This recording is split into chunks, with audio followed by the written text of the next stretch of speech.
হয়েছে? আমার নাম পাস্কেল। আমি একজন শিক্ষক। আমি একজন খ্রিস্টান। আপনার কথাই বলছি। আপনি ইংরেজি অনুদিত গসপেলের সাথে একমত, যা আমরা খ্রিস্টানরা বিশ্বাস করি। আমি এগুলোর উদ্ধৃতি দিচ্ছি। 1 নম্বর, 4টি গসপেলে যখন যিশু দীক্ষা নিয়ে বেরিয়ে আসলেন, স্বর্গ থেকে একটা শব্দ হচ্ছিল, এ আমার প্রিয় পুত্র, আমি তার উপর সন্তুষ্ট, তাকে মানো।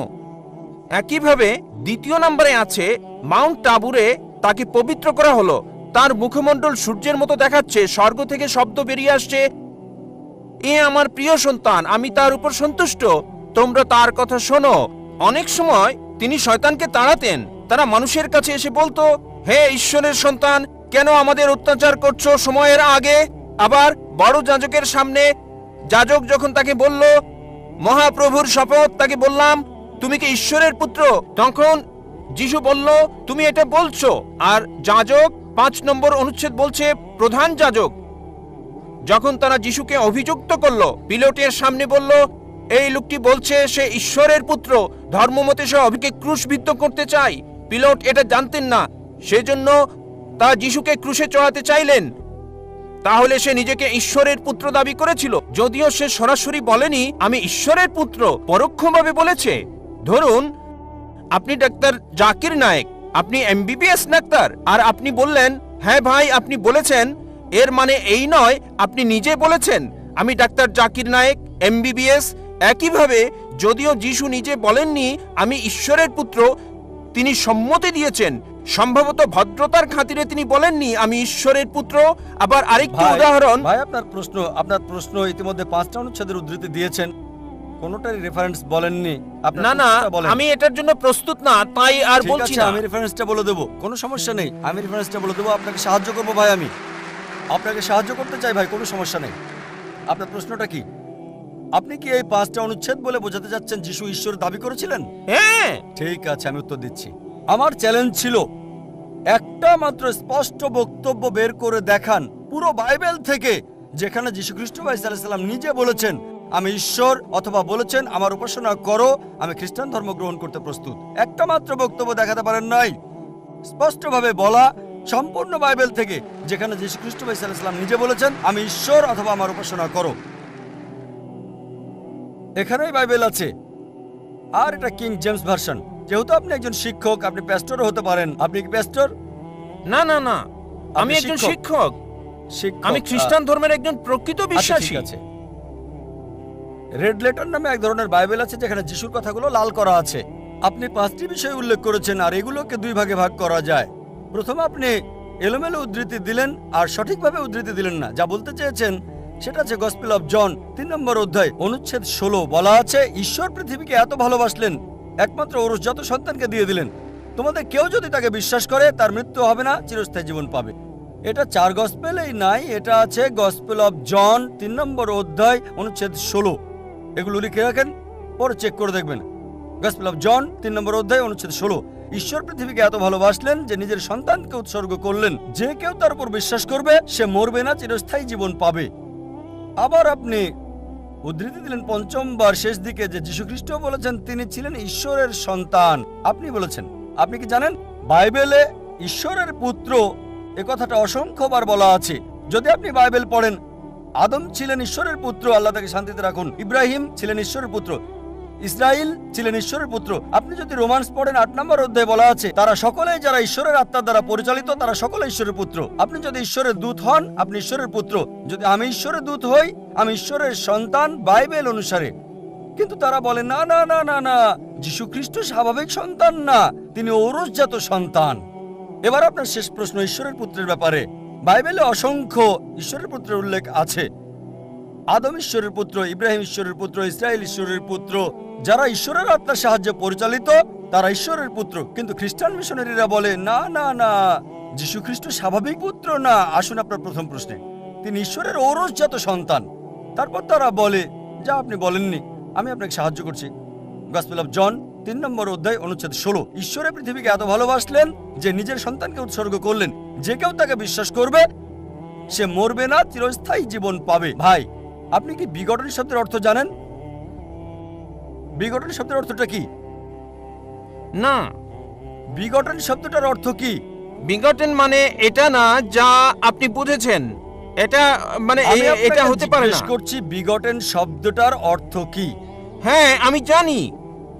বিগটন শব্দের অর্থ কি? বিগটেন শব্দের দুটো অর্থ রয়েছে। যখন মানবজাতির বিষয়ে বলেন সে বিগটেন, মানে তার রক্তমাংসের পুত্র। যখন ঈশ্বর বিগটেন বলেন, তার মানে এটা কাউকে বোঝায় না, তাকে জন্ম দেয়া। এর মানে হলো গভীর সম্পর্ক পিতা এবং পুত্রের মাঝে, এটাই যথেষ্ট। যদি বলেন পুত্র, আমি বলি ধরেন কেউ এখানে আসলো আর আমি বললাম হে আমার পুত্র, সে কিছু মনে করবে না, কারণ তার অল্প বয়স। যদি আমি বলি যে পুত্র এখানে আসো, সে আসবে।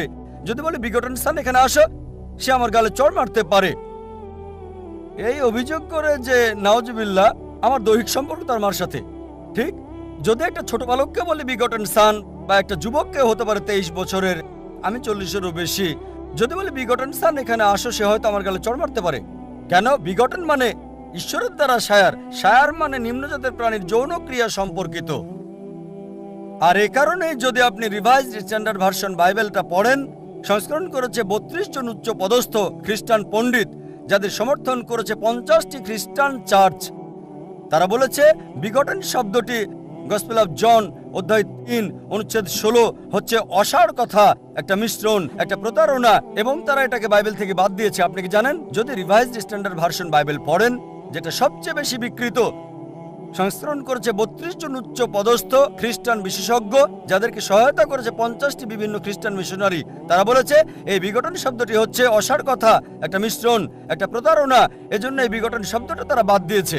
সুতরাং যদি বলেন পুত্র, তবে ঈশ্বরের পুত্র আছে বাইবেলে অসংখ্য। সুতরাং আপনার প্রথম এবং শেষ প্রশ্নের উত্তর আমি দিয়েছি। এবার আসুন আপনার দ্বিতীয় এবং তৃতীয় প্রশ্নে। বলেছেন তিনি শয়তানকে তাড়ান। পুরো উদ্ধৃতি দেন। আপনি পুরো বাক্যটা বলেননি, আমি আমার লেকচারে বলেছি। গসপেল অফ ম্যাথিউ অনুযায়ী অধ্যায় 12 28 নম্বর অনুচ্ছেদ তিনি বলেছেন আমি শয়তানকে তাড়িয়ে দিই ঈশ্বরের আত্মার সাহায্যে।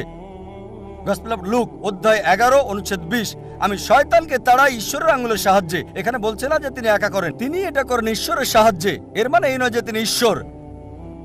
এই সবগুলো অনুচ্ছেদ যা আপনি বলছেন স্পষ্ট করে বলছে যে তিনি হচ্ছেন ঈশ্বরের দূত, তিনি নিজে ঈশ্বর ছিলেন না।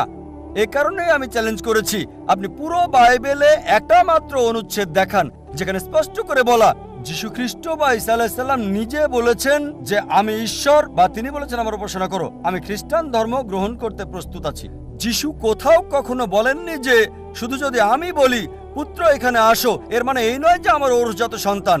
ঠিক একইভাবে যদি আপনি আমাকে বলেন যে আমি আপনাকে ডাক্তার জাকির নায়েক বলে ডাকবো, ঠিক, আর যদি আমি আপত্তি না করি যে না এটা সঠিক হতে পারে, ভুলও হতে পারে, লোকজন বলে ডাক্তার জাকির নায়েক একজন বিশেষজ্ঞ, আমি নিজেকে মনে করি না বিশেষজ্ঞ, আমি একজন জ্ঞানের ছাত্র হিসেবে নিজেকে চিন্তা করি। সুতরাং লোকজন আমাকে যদি বিশেষজ্ঞ বলে আর আমি নীরব থাকি, তার মানে এই নয় যে আমি গ্রহণ করছি। তারা আমাকে বিশেষজ্ঞ হিসেবে বিবেচনা করে, আমি নিজেকে বিবেচনা করি না। সবসময় নিজেকে জ্ঞানের একজন ছাত্র হিসেবে উল্লেখ করে থাকি, তালবে ইলম। সুতরাং আপনি বাইবেল থেকে যা উদ্ধৃতি করেছেন,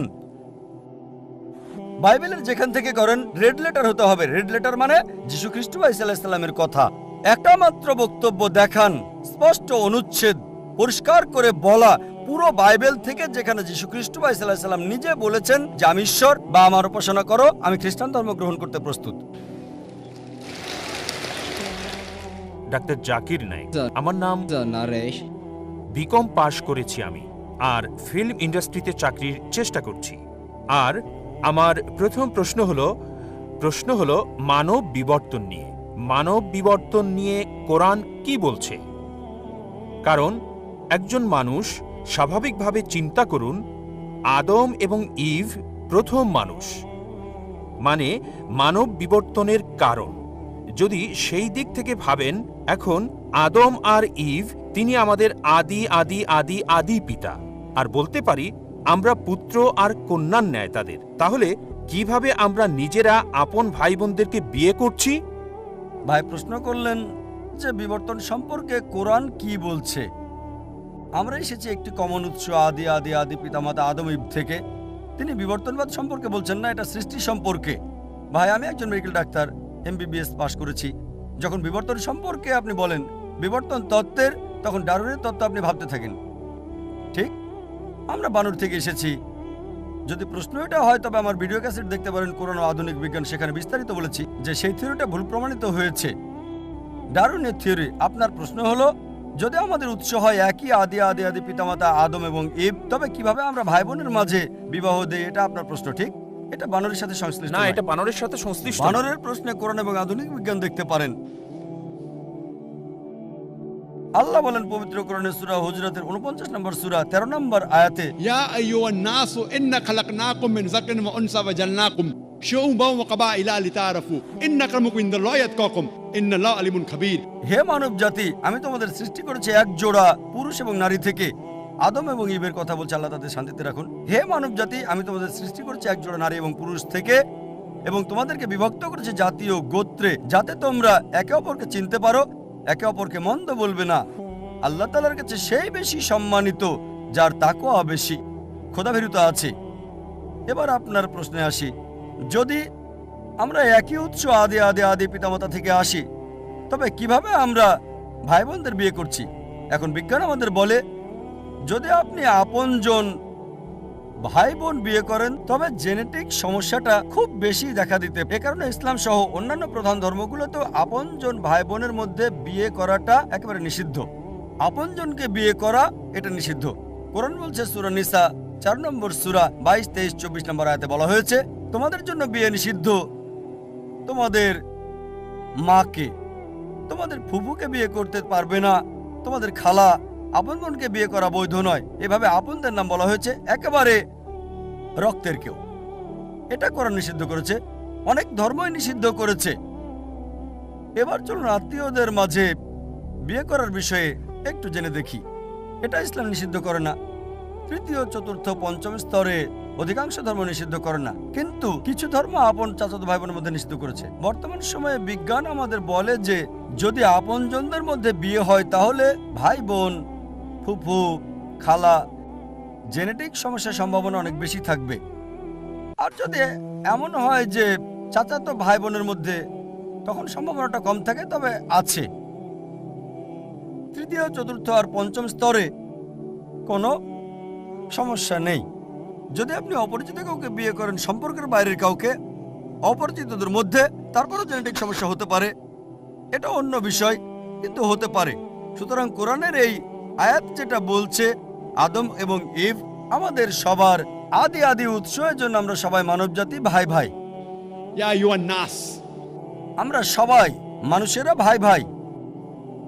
এই মানবতার ভাই ভাই হিসেবে যদি নিয়ম মেনে বিয়ে করা হয় তাহলে কোনো সমস্যা নাই। আমি আপনার সাথে একমত, যদিও সব মানুষই আপনার ভাই বোন হতে পারে, তৃতীয়, চতুর্থ, পঞ্চম, দশম, শত শত, হাজার হাজার, লক্ষ লক্ষ, যাই হোক, আমরা হচ্ছে একটা বড় পরিবার, কিন্তু তাদেরকে বিয়ে করতে কোনো নিষেধ নাই, এমনকি বৈজ্ঞানিকভাবেও কোনো সমস্যা নাই।